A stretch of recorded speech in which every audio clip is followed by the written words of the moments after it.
we're here, and we do have a new recorder. Tom got it, but we're gonna resume video later.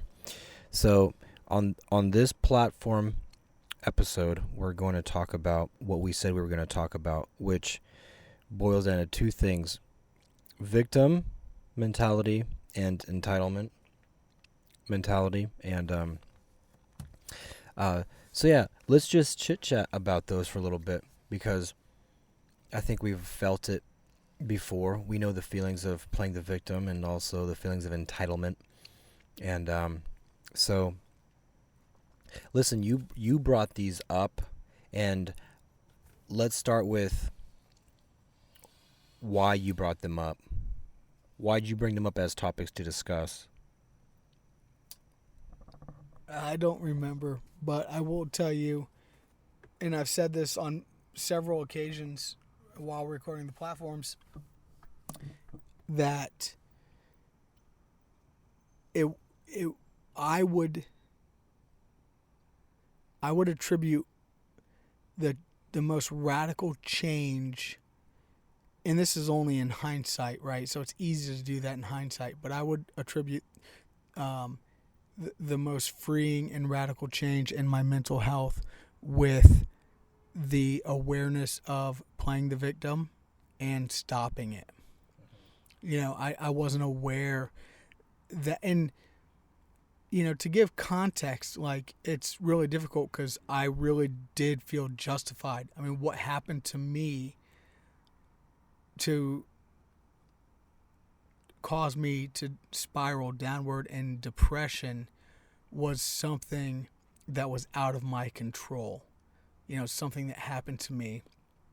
And then with the divorce, which also was out of my control, it was really easy to play the victim.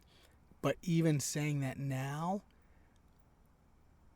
I mean, we were talking with Ron the other day. I don't know if you remember, in the cigar shop, and he was like, he asked me, he's like, well, do you really believe that you caused the divorce? Do you remember him saying that?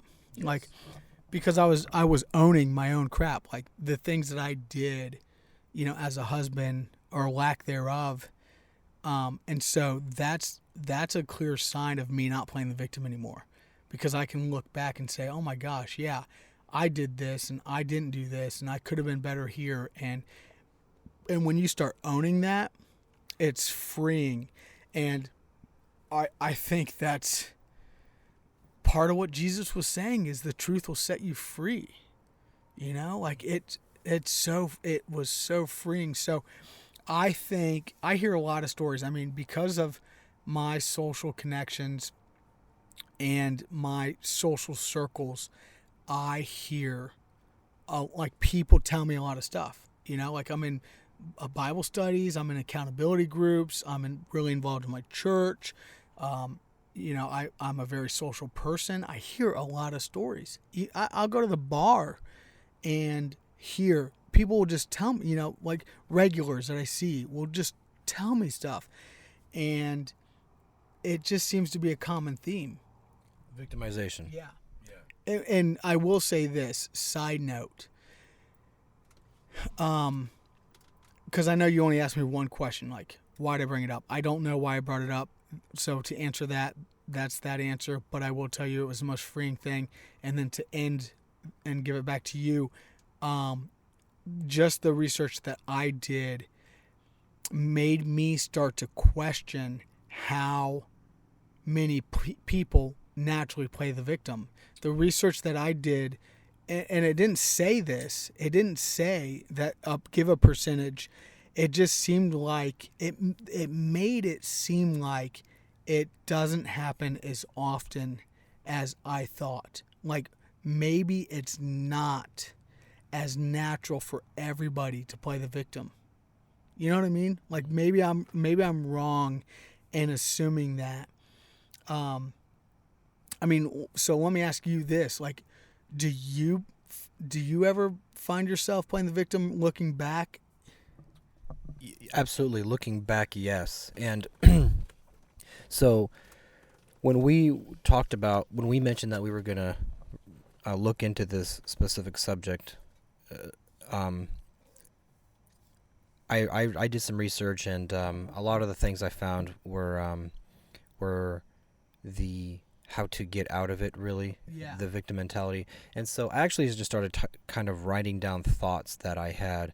And so you just said, do you ever have victim mentality? Of course. Now, one of the first things that I wrote down, just kind of reflecting on my experience, was that the first thing I wrote down was that real victimization, and I think what I meant by that was pure, honest victimization, is the inability to look, justified, I would say, is the inability to look beyond that which a person believes is victimizing them.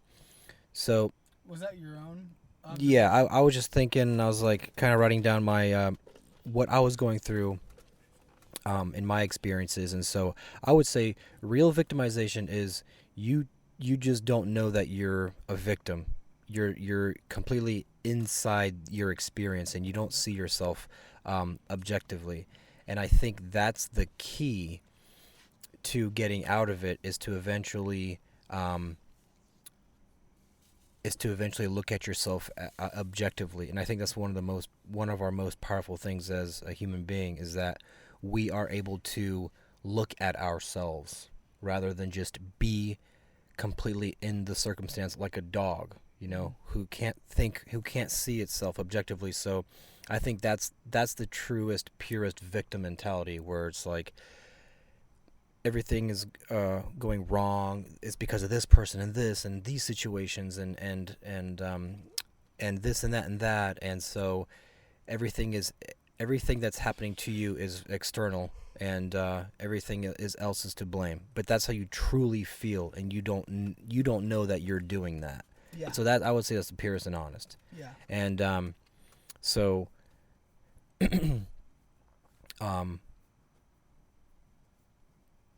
let's see, what else? I think when you're inside it, that's the worst, because you're totally going through it, and and that's it. You have to just grind through it, and you don't necessarily realize you're not an objective observer of yourself yet.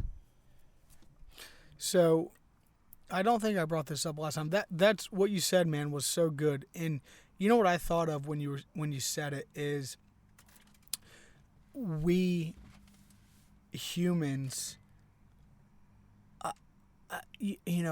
we're one of maybe the only species on Earth that have the ability to look in a mirror and see, like, be objective with what we.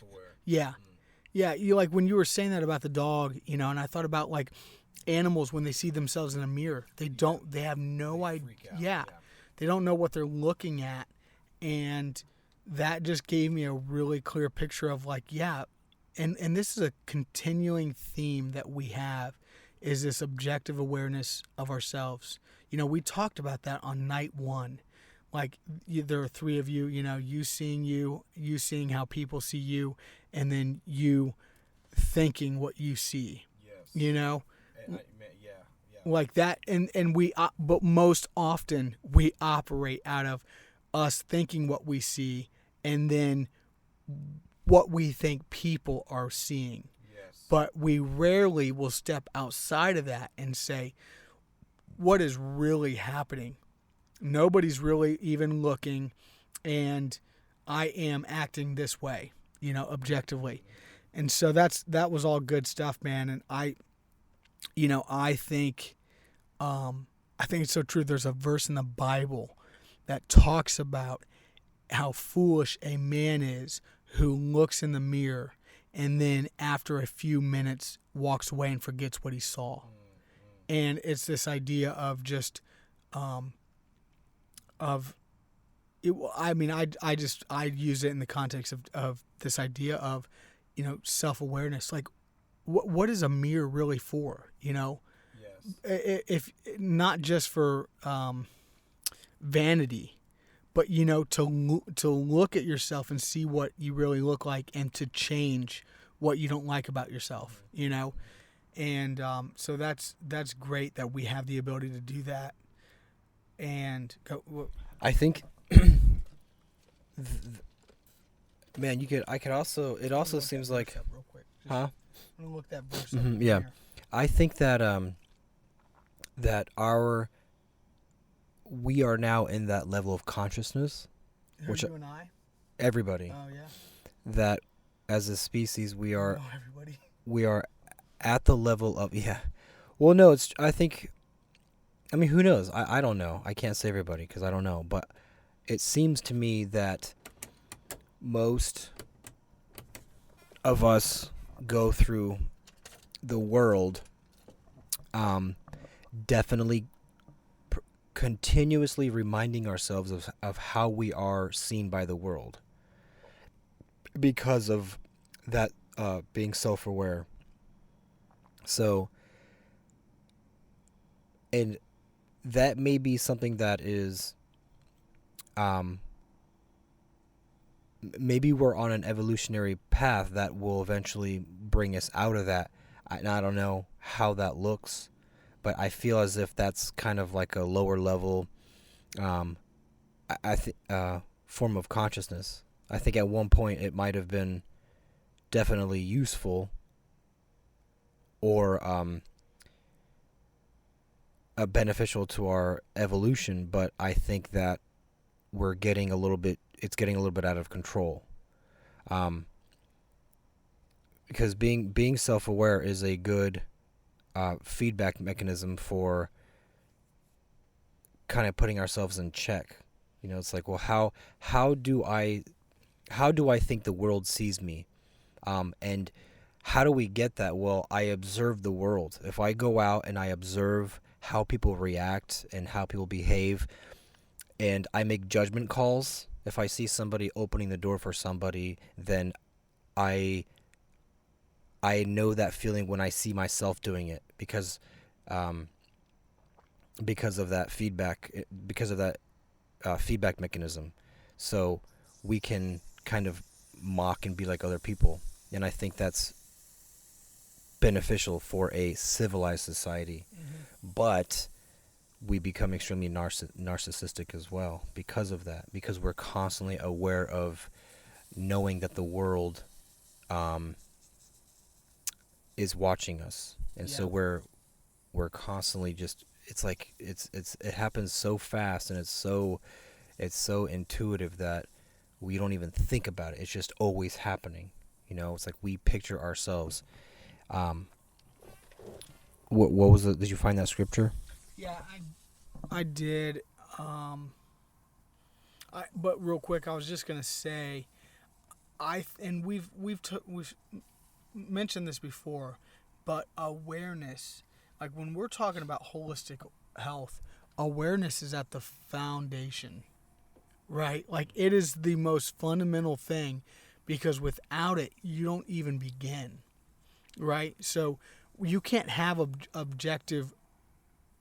Oh, you can't get out of victimization unless you become aware, and then become objective. You know, an objective viewer of yourself. Like that is, you know, I don't know if you came up with that phrase, but like that is the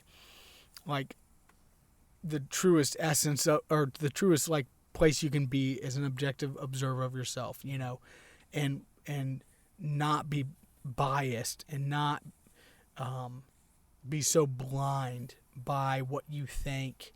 And you know, as I'm studying and reading stuff about victimization and the victim game, as they call it, if you read like things to look for, or how do you know you're not playing it, or how can you tell if you're the one playing it, and you read these bullet points on several different articles, you know, it's like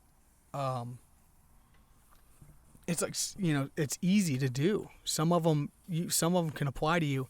And one thing that I wanted to say real quick, and it's kind of a tangent, but that is one of the most, like, in my mind, like damning things, like, is like condemning, is this idea of what are my intentions at the core? Why am I opening this door? Why am I so?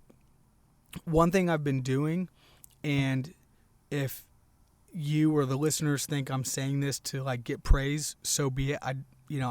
Great, that's fine. I'm a narcissist, whatever. But one thing I've been doing is, and this is just my own thing, is when I see trash on the ground, I'll pick it up. And not always, and not every piece of trash, but I try to do, I try to do one thing a day. Like, I'll see a piece of trash just on the ground, and I'll just like pick it up and throw it away, and it could be anything. And the thing is, like, I'll pick one piece up and I'll be walking to the trash can and I'll see 5 others, and I don't pick those up. And then you can play this like mind game of like, okay, well, why do just one when there's all that trash? Or why am I even doing this anyway? And am I doing it for people to see me or to get my own glory? And it's like, man, it is so condemning and like damning to like go down that rabbit hole, because you can probably find a way to justify both sides of it. Right. You could, if you really wanted to, you could probably say, yeah, you're doing it for outside acceptance or glory or praise or something. Right. Or you could say, no, man, it's just inherent in me. I want to do it. And one thing that we say, in some, like in this Bible group that I've been a part of for 5+ years, just a small group of guys for accountability, is if you know what you ought to do, but you don't want to do it or it doesn't feel natural, do it anyway. If you know what is right and what you should do, and you think, oh, I'm doing this for the wrong intentions because I'm just doing it to do it, or I don't feel like doing it and I'm just doing it because I think it's going to bring me some benefit. It's better to do it than to, not. Yeah. In that situation. Yeah. So like, I don't know. Maybe that doesn't apply to everything, but I just was thinking, okay, like let's say you're at the so-and-so place and you're going in and you see a cute girl you're trying to impress. And, not 6 times out of 10, you open the door for people anyway. But this time you specifically are like, okay, I'm going to go ahead and open this door for these people so that she sees me and whatever. And then, so it's like that, that's a sucky situation because it's like, where are your motives? Right, exactly. But then again, holding a door open is an objectively good thing. Yes. You know what I mean? Yeah. So do your motives, Yeah. Well, I have just like a paragraph here. Say it. I'll read this. This pertains to victimization, the thoughts that I had, and then we can, if it might spur some other pathways we can go down. So, I already mentioned that real victimization is the inability to look beyond that which a person believes is victimizing them. So, or what they are being victimized by. So that's that, and that could be probably said in various different ways. We adapt all hindrances that are attached to the identity which choose to adopt we adopt all hindrances that are attached to the identity which choose to adopt or that is chosen for us, or that which we choose to adopt or that is chosen for us. So, for example, like I could say, I am a homosexual liberal millennial. Here is what I think I am, so here's what I think you think I am. We orient ourselves through our identities. I am either this or that. If I'm a victim, then everyone else owes me something.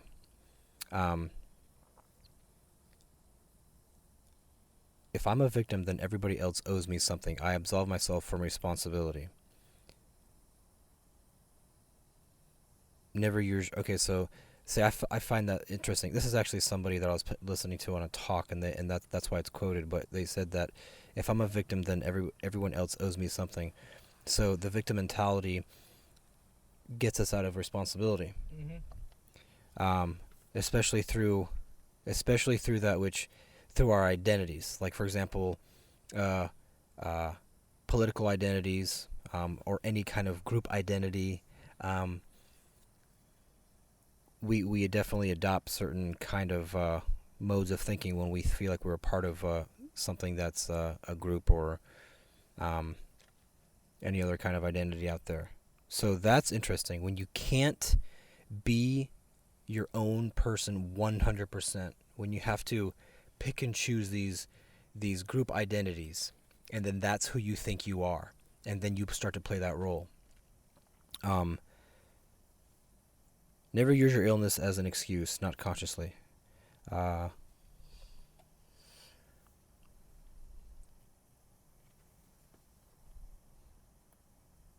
so this is kind of like me rephrasing the first line. Pure, true, or real victimization is being a victim without having the knowledge of how to overcome victimhood. A true victim is in the dark. So, as far as victimization goes, oops. Oh, spilly.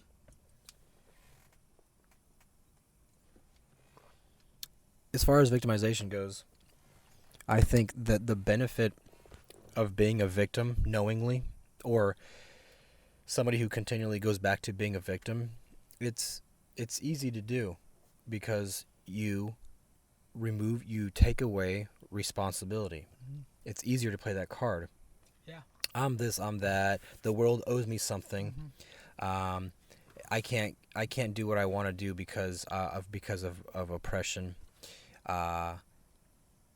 And so it's easier to be lazy than it is to have to carry your own weight and push forward. It's an excuse. Yeah. So I can testify to this firsthand, but the research I did, like, there were 2 or 3 articles that I read that specifically were like, here's why people play the victim, whether it's knowingly or not, because they want to manipulate, or they want to justify, or have an excuse. And like you said, and I didn't read this, but, to get out of responsibility.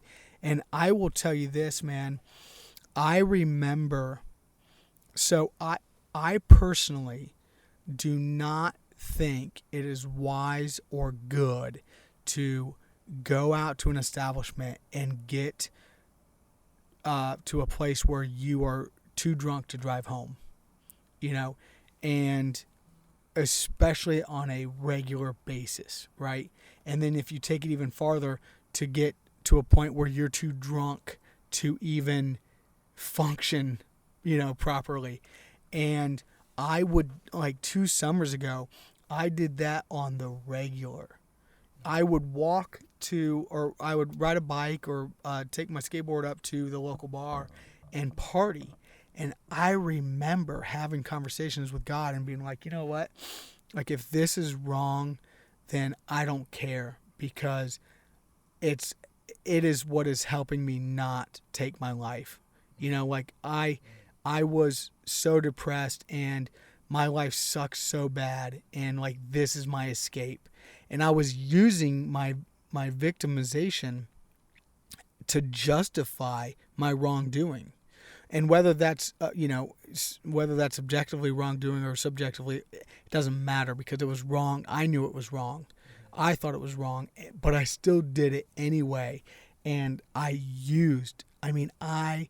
was that person that these articles are talking about, that used my victimization. But I will tell you this, I was also the person that you're talking about that didn't realize it. Yeah. You know what I mean? Like, I didn't realize. And that's why I said, I think I said in the last recording, like, I wonder if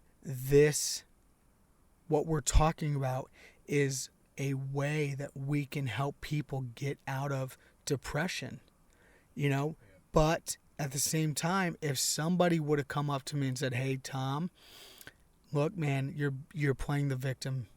Like, okay, what happened to you is it was hard, man. I get it.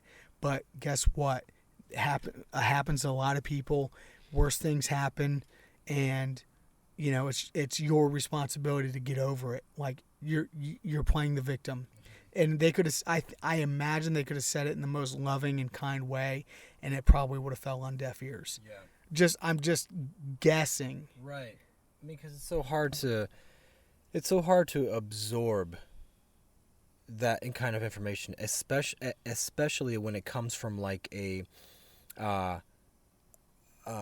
like coming at you in an attack kind of way. It's like it's the first thing you want to do is just you repel. It's like, dude, what are you gonna mean? What are you gonna fix me? Like, who are you? And of course, people just don't understand your situation or our situation or whatever the situation is. Nobody gets you, right?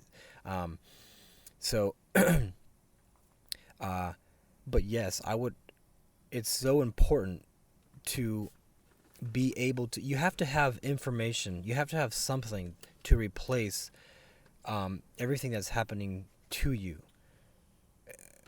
Because if you're going through your circumstance, then you have to eventually adopt some kind of or some area where you can focus your consciousness, because it's very difficult to get out of victimization if you have nothing to orient your identity to. Because that's how we kind of an identity. I mean, what does identity really mean? There are those who are very specific and say, I am this, I am that, and that's what they tell themselves every day. It's a narrative. It's the narrative we tell ourselves. Now, identities aren't necessarily that black and white. Your identity can be somebody who is persistently operating on certain levels of frequency. Like you could have a proclivity to be a negative person or a joyful person, and it's the series of events that has happened to you throughout your entire life that continually reaffirm who you are in the universe. And so you subconsciously make these choices that vibrate with the same things you've been telling yourself or feeling or knowing that you are on a deep subconscious level. Like, that's your identity. And so in order to get out of that, you have to be able to replace that those thoughts that you keep going back to. And that's true change, which is the hardest because it's so easy to fall back into old patterns. But one of the things that I was going to say earlier is that when I first started to help myself to become a better person and change my thinking and my mind and all that, was one of the videos that I started watching was that power of affirmations. Remember we were talking about that a while back, and the first line he says after he does his intro is the first affirmation is, I take 100% responsibility for my life. And that's huge, man, because if you're like, you know what, there's nothing that I'm going to blame or be dependent on that I don't have to be. And that book, the seven habits of highly effective people, one of the things is becoming an entirely independent person. In order to be an effective person, you have to eventually be interdependent. So you're working together with other independent people, but you yourself have to first become independent. So number one affirmation, I take 100% responsibility for my life. And man, if you say that and believe it, and if you're going to really be accountable, then I think that's like kind of the door that opens that makes you realize, you know what? I can't blame anybody or anything for anything at all. Once you do that, you're kind of like blank slate, but it's kind of scary because then you say, well, then what do I start doing? If it's a totally blank slate, and and here's where it comes down to like, oh, it's easier to play the victim because you don't have to take responsibility. But once you realize that the slate is completely clean and the door is wide open for you, then it's like, okay, what am I going to start going after? What am I going to start being and becoming, and making sure that all my past thoughts and victimization don't affect that? Well, first off, you have to have the objective observer mentality. You got to start to know that. You got to start to really filter through your thoughts that are coming in every day, and your decisions and actions. And have you noticed this, man? I have a question for you. Mm-hmm.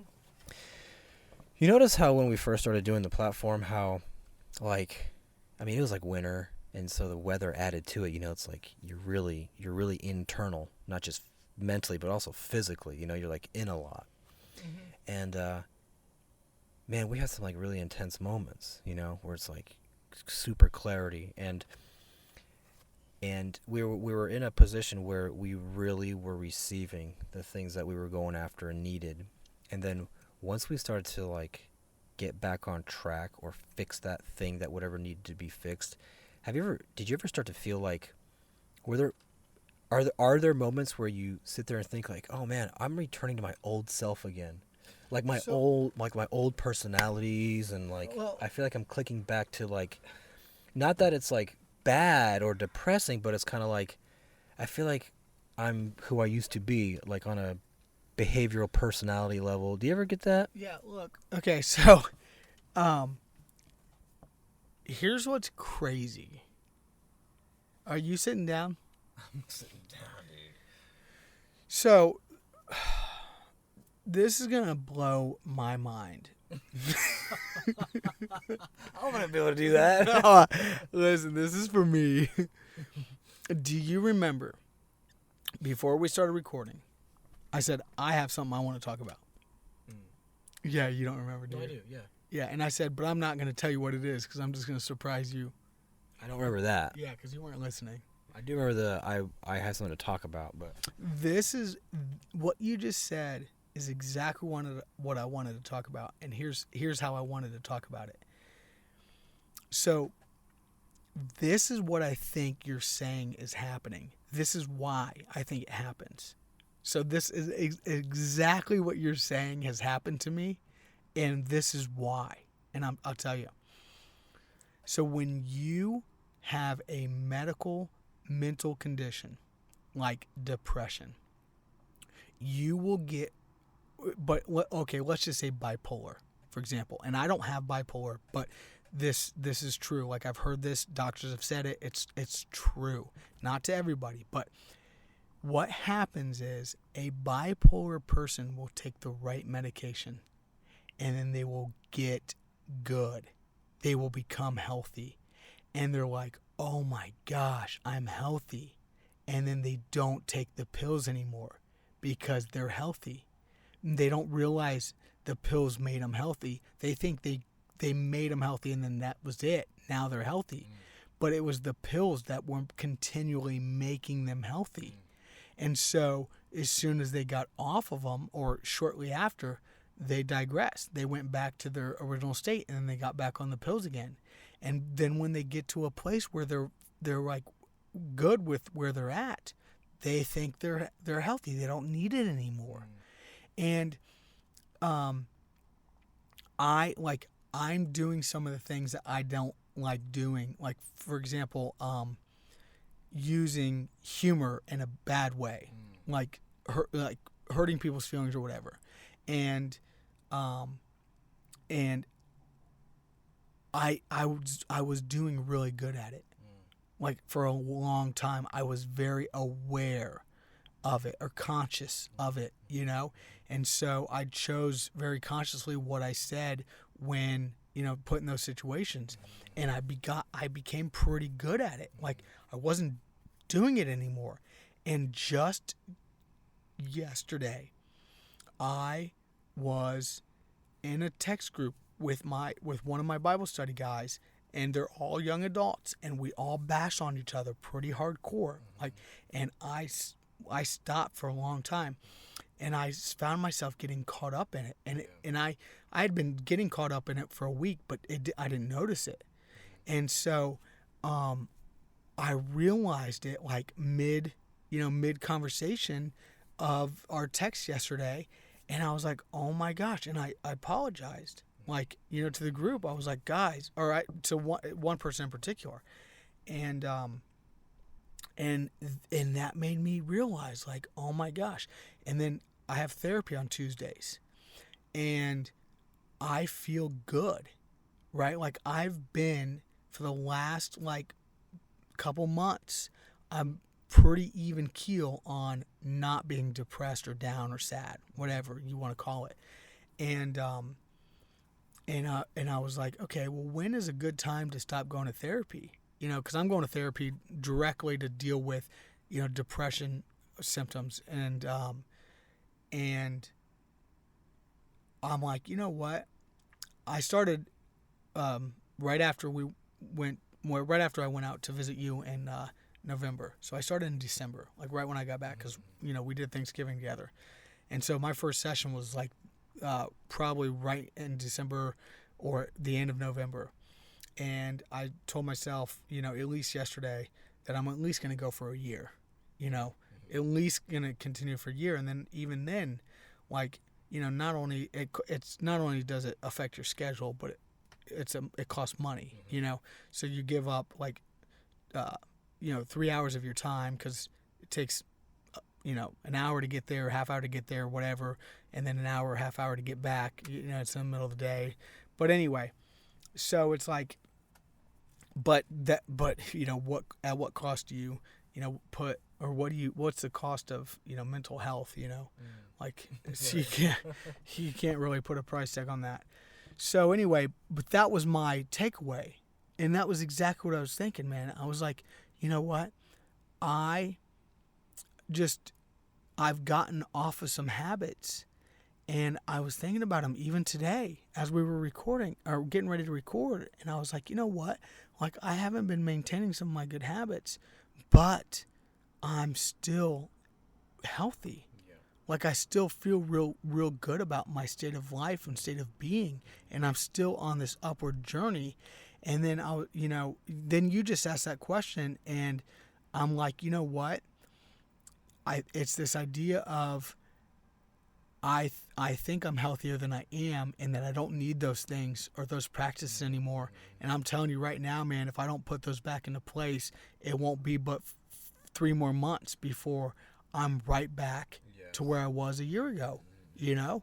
And so that's my takeaway. I think that we become right back where we are because of this idea of we stopped doing what made us get out of that in the first place. Yes. Those habits, you know, and because we just don't think we need them. Like, look, I mean, I was researching neuroscience and, you know, the power of belief, and, you know, these laws of attraction, and all the and Bruce Lipton, and reading books on the regular. I mean, like, really grinding it out. And then once I subconsciously, you know, unconsciously came to this idea that I've arrived, you know, I've gotten enough that I'm healthy now, I stopped. And see, that's very interesting, because my question is, well, what did we exactly arrive to? Did we just click back into who we were, and it makes us feel, remember the familiarity? Now, man, it's almost like a game, because when you start to go down a path where things start to become unfamiliar, then you're in this foreign place and mentally, and you start to do things that are like, you start to read books, you start to become aware of certain knowledge, and you start to seek it hardcore. And then it seemed like we clicked back into a rut, or I clicked back into a rut, and I don't mean a rut in a negative way. I'm just saying, like, that something that has been beaten down, that just clicks back in it because it's easy and it's familiar. Yeah. And now I'm observing myself going, okay, I don't feel the, not anxiety, but whatever it is that made me jump out of who I was so used to being, and started to observe and looked into things. Like, I feel like I've been falling away from that person. And is it because I'm very comfortable now, and I'm relaxed, and I don't need to press to get out of something. And if that's the case, then I need to get back. See, now here's the good thing is that I don't want to be my regular self again. Not in a bad way, because people say, "Oh, just be who you are," and that I don't. Yeah. And maybe that's a good and bad thing. I get what you're saying. I mean, I don't know if the viewers do, but I get what you're saying. Yeah. Like you don't want to be the way that you don't want to be. Right. Exactly. I don't want to go back to what led me want to get out of who I was in the first place. So now it's like, okay. Heroin. Yeah, exactly. So now it's like, okay, double time objective observer. It's like double time it, because I know that I believe that that's what it needs to happen. So, interesting.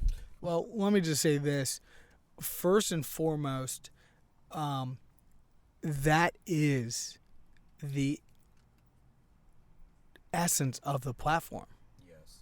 You know what I mean? Yeah. Because that's what we're doing. Accountability, like checkups, and making sure we don't get back to that position. Yeah. But I will tell you this. What you're saying isn't all bad. There's a really, I think it's supposed to get to that place where we're actually like, oh my gosh, I'm comfortable with where I am now. Yeah. You know, you will know, when you're back to the similar familiar things that you don't want to be. But there's also this idea of, okay, I can go back to who I was originally, but now I have control over the things that, that I didn't like about that. Yeah. For example, and this is where I'm coming from, is my finances have gotten better, okay? But I'm still, at a place that I don't want to be. But now, money is attracted to me, and so I'm making more money and then making more money.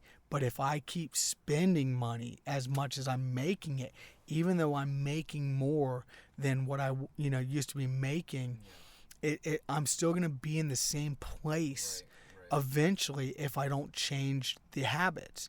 Yeah. And so I still feel good, even though there are some things that I've splurged on. I bought a $200 canoe the other day, and I felt real good and bad about it. It was my birthday. So I was like, this is my birthday present to me. And the canoe, I could justify the canoe all day long. I mean, man, I was out yesterday on it, and wow. I mean, what a gorgeous sunset. Just really, I was with people, and we were glorifying God. We were like, wow, this is just, and that's why I bought it. I didn't buy it to go and do bad things. It brings me closer to where I want to be and who I want to be. But at the same time, it was an expensive purchase that I didn't need to do. But I have the money, money's coming in, but I could use that money for better things. There's no doubt about it. And so, but also the reason I don't feel bad more than I feel good is because I'm going through Dave Ramsey's financial university, and it's going to change my life. And I'm in the third week, and it's already changed my life. But it goes back to this idea of the law of attraction. We are on this path to mental health, and and it's in areas of physical, spiritual, mental, and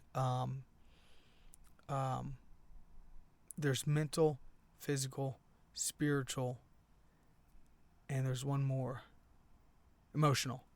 So we're on this journey, and I'm still being led to certain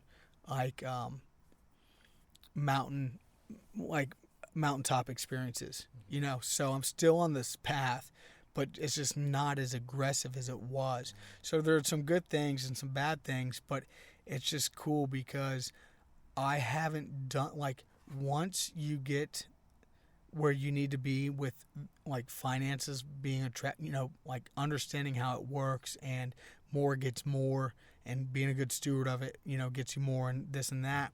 And then there's a point where you can sit back and, coast, and still have that. And then there's also the negative where you coast too much, like Well, yeah. I've got 2 voicemails on my phone right now that of people that want quotes, and I've got 3 quotes that I need to give people. And that's a hard thing for me because I gotta be in the field, and then also go to people's houses and spend a lot of time out of the field during field time, where I should be in the field to see these projects, and then take time off of work when I'm off of work in order to get prices for things that I may not even get. So it's a difficult balance because people want things now, and I've got to work. Like I could be doing bids right now, So it's you can't coast too much. Yeah. But I'm just like that's a long way of saying like, man, what you're saying isn't all bad. When it's bad, when you're getting to a place where you're reverting back to where you don't want to be. But at the same time, we don't have to be cramming in and reading books every single month, every single day, every single hour. But that it is a good habit. Yeah. And I will tell you, I am guilty. I've gone too far the other way, and I'm feeling it. And I'm not feeling it in a bad way. It's finally wisdom where I'm like, oh, if actually I need to, I recognize that if I don't start doing these good habits again, I'm going to start feeling it in a bad way. Right. Yeah. So that's awesome, man. I'm glad that you shared that because it seems like it's almost, and I think you said this. It's like it's almost like part of like a plan, like it's supposed to happen where you were on this path, we were on this path, and then you go off the path and it takes you somewhere new. Then you click back over, but then you're like, whoa, like you gotta check yourself. And then so now it's like getting back on that that new path again. And I feel like, and I'm glad we did this tonight too, because I feel like, there was a moment where, be honest, did you feel like for a second there, like, okay, the platform it doesn't feel as necessary as it was, at least as far as the impact it had? Did you feel like that at all? No, no. Maybe I did subconsciously, but no, dude. This whole time, like even tonight, like I gotta wake up early tomorrow, and naturally I wanted to cancel. Like naturally, I didn't want to come out here and do all this, but I knew this was gonna happen. So I was like, I'm gonna do it. You know what I mean? So I think that would prove that I do still think it has this huge impact. And every single time, it's been great. Yes. It has been so empowering. And the fact that yesterday I was going to talk about this idea of getting to a point where you think you've arrived, and then you stop doing the things that got you there, and then falling off, and then you just ask that. That is beyond explanation. Yeah. So, I was thinking maybe, like you mentioned, the whole coasting thing. You get to a point where you start coasting, at least financially. Well, it's almost like also spiritually, where it's you get everything that God gives you to really fill you up, and then you kind of, at least speaking for myself, I guess you hit a moment where it's like, oh, okay, I can coast right now. Yep. But it's like, okay, hold on a second. Like, no. And then last thing I'm going to say is I think there's a scripture. I don't know how it goes at all, but it's something along the lines of making sure that you always have a need for God. And you can't serve 2 masters. Why is it that finances make us feel so comfortable? Well, it's obvious why, but how do we make sure that doesn't happen? So just like to be able to put it aside and say, look, this is all this can do. It can't be what I completely ride my entire spirit on, because it makes life easier. But the thing is, what is it really doing? What are the negative effects? And I think that's what it is starting to veer away from God and not pressing in as hard. So I'm going to check myself and make sure that I do that, because it's extremely important. Well, I'll finish by saying this. You yourself told me, and maybe me and Ron in a text, or it might have been in person, but that you came to the realization probably a month ago that it's when you don't think you need God that you need Him the most. Like you said that to us. Gosh, yeah. And that's exactly what you're saying now. Yeah. So It's so like when you get to a point where you, and it's hard because it's counterintuitive, because when you're in that place you don't think you need Him, and then you forget that that's when you need Him the most. But dude, it's so true that we need Him the most when we think we don't know, when we think we don't need Him. But the crux of that is we think we don't need Him, and that's and then we don't realize that we forget. And the scripture that I know of that most relates, first of all, you talked about two different scriptures. One is, don't serve both. You can't serve both God and money, because you'll love one and hate the other. Right. But the scripture I think you're talking about, at least that's the most relatable scripture that I know of, is in Proverbs, closer to the 30s. And it says, God, and I'm paraphrasing, it says, God, don't make me so wealthy that I forget about you, but so poor that I steal and, curse you. And so, like, that's this idea of make me right in the middle where I still need you, and I recognize my need for you, but not so, like, needy that I forsake you and I go and do things that, are wrong. And, when we went into that grocery store in California and held hands and walked out with some rotisserie chicken. So, yeah, man, I'm with you. And here's the thing. I will say this. It's good.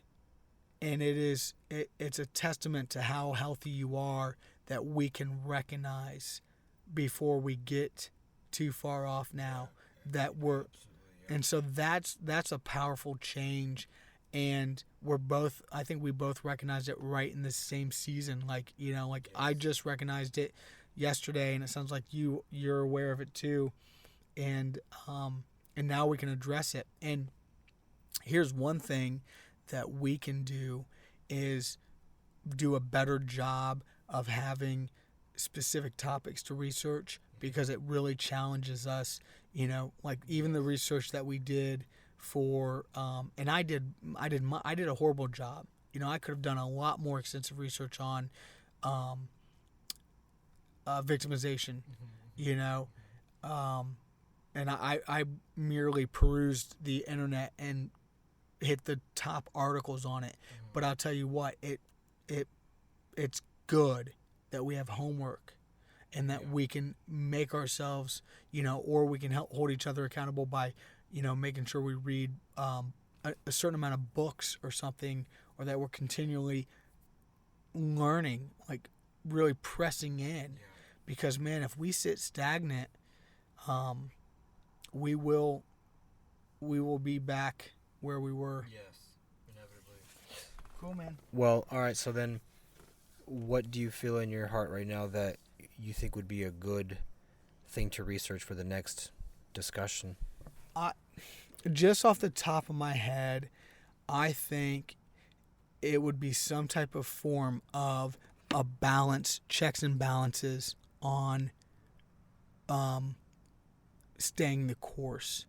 Like, what are some signs that you're drifting, from where you want, and what are some ways, like some practical ways and things that you can do to continue in mental health and growth, with accountability? Like what are some of these other people doing?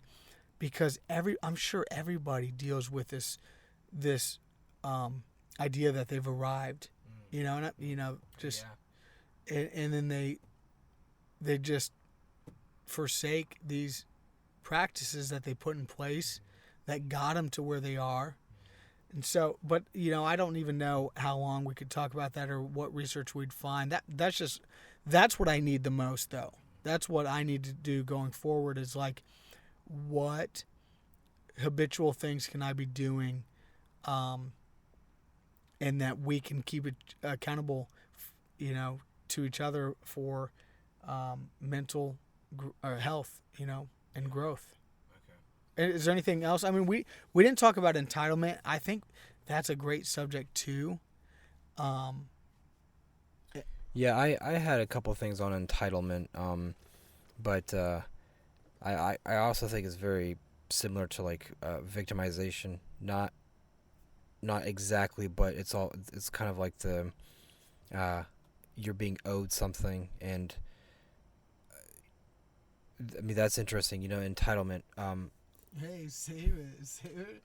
Yeah, we can mention that too next time. But I mean, we're running long here, so. But yeah, we'll just talk about those things next time. Oh, I do want to say one thing to hit on what you said is one of the articles I read is people will put them, whether they know it or not, they will surround themselves with people that will allow them to be the victim. People that treat them wrong. Yeah, right. Yeah, definitely. Cool. Okay. All right. Cool, man. See ya.